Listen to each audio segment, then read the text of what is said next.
नमस्कार, आप देख रहे हैं S11 न्यूज चैनल और मैं हूं आपके साथ आकांक्षा आनंद।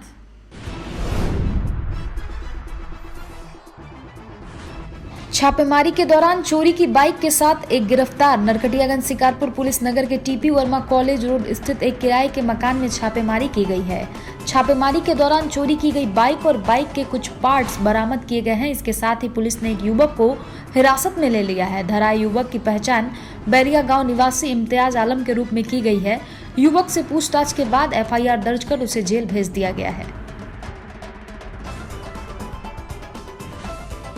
मझौलिया प्रखंड के आधा दर्जन पंचायतों में बिहार सरकार के राजस्व विभाग द्वारा आयोजित विशेष सर्वेक्षण सह बंदोबस्त कार्यक्रम के तहत लोगों को जागरूक किया गया। अहवर कुरिया, बखरिया, कुर्मी टोला, थवैया, बेलासपुर, उज्जवलिया और पटखोलिया में इस बाबत ग्राम सभा का आयोजन किया गया। अध्यक्षता सहायक सर्वेक्षण सह बंदोबस्त पदाधिकारी पायल ने की। उन्होंने इस योजना के उद्देश्य और क्रियान्वयन हेतु भूधारियों को विस्तृत जानकारी दी। उन्होंने बताया कि पहला सर्वेक्षण वर्ष 1914 में किया गया था। बिहार में भूमि विवाद को समाप्त करने के लिए वंशावली और भूमि से संबंधित प्रपत्र भरवाया जा रहा है। जमीन के वास्तविक हकदार और जमीन की पैमाइश कर सर्वे करके खतियान दस्तावेज बनाया जाएगा। इससे भूमि विवाद पर अंकुश लगेगा।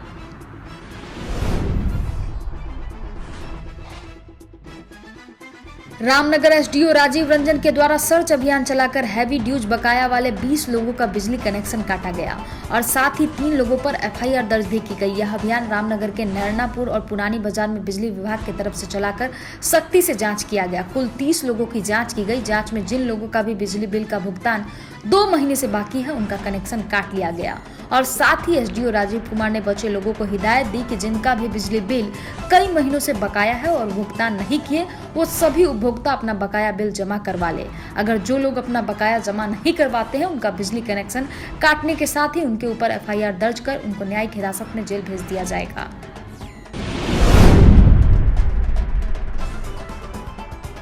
औरंगाबाद में बिहार सरकार के जुमलेबाजी वादे से किसान खास परेशान दिख रहे हैं। गौरतलब है कि औरंगाबाद में अब खरीफ फसल के दाने अब खलियान में आना शुरू हो गए हैं। किसान अब अपनी खेती से धान की हार्वेस्टिंग कराकर खलियान में रखना शुरू कर दिया है। लेकिन आज किसान अपना धान अपने दाम पे बेचने पर विवश है। किसान के द्वारा पैक्स अध्यक्षों पर कई आरोप भी लगाया गया है, लेकिन सरकार के किसान के प्रति उदासीन रवैया को देखकर किसान आज मायूस है। अगर हम बात करें बिहार सरकार के द्वारा धान खरीदारी की, तो बिहार सरकार ने 1868 रुपए की दर से 23 नवंबर से ही धान खरीदारी की लेटर हर जिला को भेज दी थी। लेकिन हैरत की बात तो यह है कि जिला में अभी तक धान खरीदारी को लेकर किसी भी तरह की प्रशासनिक तैयारियां शुरू नहीं की गई है। जब इस बिंदु पर कोऑपरेटिव के चेयरमैन से वार्ता की गई तो उन्होंने बताया कि अभी तक कोई तैयारी जिला में नहीं हो पाई है, न ही टास्क फोर्स की बैठक हुई है। उन्होंने यह भी बताया कि DCO भी छुट्टी पर है, जो 30 के बाद आएंगे, इसलिए अभी किसान से धान खरीदी की कोई भी स्थिति नहीं बन रही है।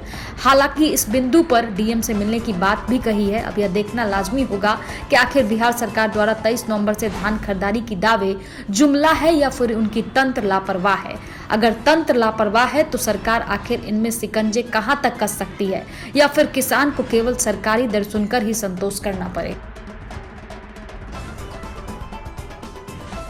राज्यसभा सांसद सतीश चंद्र दुबे ने आज नरकटियागंज में भाजपा जिला उपाध्यक्ष अर्जुन सोनी के आवास पर की प्रेस वार्ता। बिहार राज्यसभा सांसद सतीश चंद्र दुबे ने आज भाजपा के जिला उपाध्यक्ष अर्जुन सोनी के आवास पर प्रेस वार्ता करते हुए बताया कि कोविड-19 के कारण नरकटियागंज से मुजफ्फरपुर और पाटलिपुत्र रक्सौल जाने वाली सभी ट्रेनें बंद है, जिसे पुनः चालू करने के लिए रेल मंत्री पीयूष गोयल से ऑनलाइन वार्तालाप कर मांग की गई है।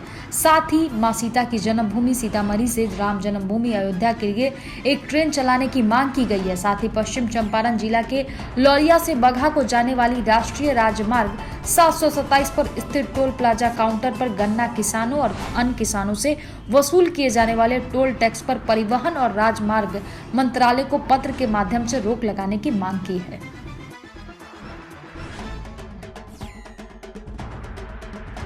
मझौलिया पारस पकड़ी मध्य विद्यालय में संविधान दिवस मनाया गया। इस अवसर पर आयोजित समारोह की अध्यक्षता HM रामशंकर सिंह ने की। उन्होंने संविधान निर्माता बाबा भीमराव अंबेडकर की जीवनी पर प्रकाश डाला, अंबेडकर की तस्वीर पर माल्यार्पण किया। मौके पर उपस्थित शिक्षक और शिक्षिकाओं को संविधान का संकल्प दिलाया गया।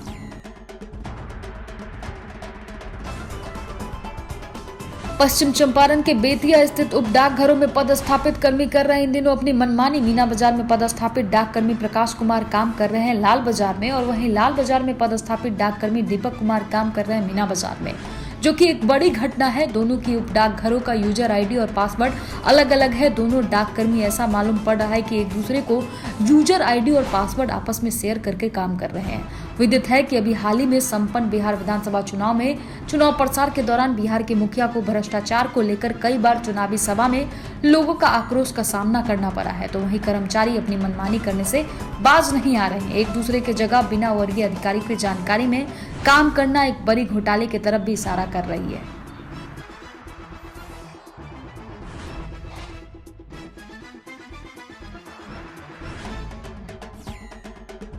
एसएसबी 21वीं वाहिनी मंगलपुर कैंप में श्री के.एच. इबोचोबा सिंह कार्यवाहक कमांडेंट ने सभी अधिकारियों और जवानों को संविधान दिवस के अवसर पर भारतीय संविधान का प्रस्तावना पढ़वाया और सेमिनार का आयोजन किया गया। मौके पर तमाम लोग उपस्थित रहे। बेतिया नप सभापति गरिमा देवी सिकारिया ने कहा कि 2021 के केंद्रीय स्वच्छता सर्वेक्षण के लिए टास्क फोर्स बनाकर युद्ध स्तर पर काम शुरू कर देना अब अनिवार्य होगा, क्योंकि बीते साल हम बिहार में 5वें रैंक पाए गए थे। अब की बार हमें अपने नगर परिषद को स्वच्छता के मानकों में सूबे का अव्वल बनना है। प्रधान सचिव आनंद किशोर के साथ बुधवार की शाम वीडियो कॉन्फ्रेंसिंग में मिले निर्देश के बाद सभापति नप की पूरी टीम के साथ गुरुवार को झिलिया में निर्माणाधीन कंपोस्टिंग पीट का निरीक्षण किया गया। मौके पर मौजूद नप के कार्यपालक पदाधिकारी विजय कुमार उपाध्याय ने सिटी मैनेजर राजीव रंजन सिंह और नप के अभियंता सुजय सुमन को निर्माणाधीन कंपोस्टिंग पीट के चबूतरे का निर्माण 15 दिन में पूरी करते हुए कचरा प्रबंधन का कार्य वैज्ञानिक तरीके से करने का निर्देश दिया है। लौरिया केंद्रीय ट्रेड यूनियन के द्वारा मजदूर रोजगार वेतन, प्रवासी मजदूरों की समस्याएं, कर्मचारियों का वेतन इत्यादि मांग को लेकर पूरे देश भर में आम हड़ताल किया गया, जिसको लेकर राष्ट्रीय जनता दल पूरे बिहार में समर्थन किया।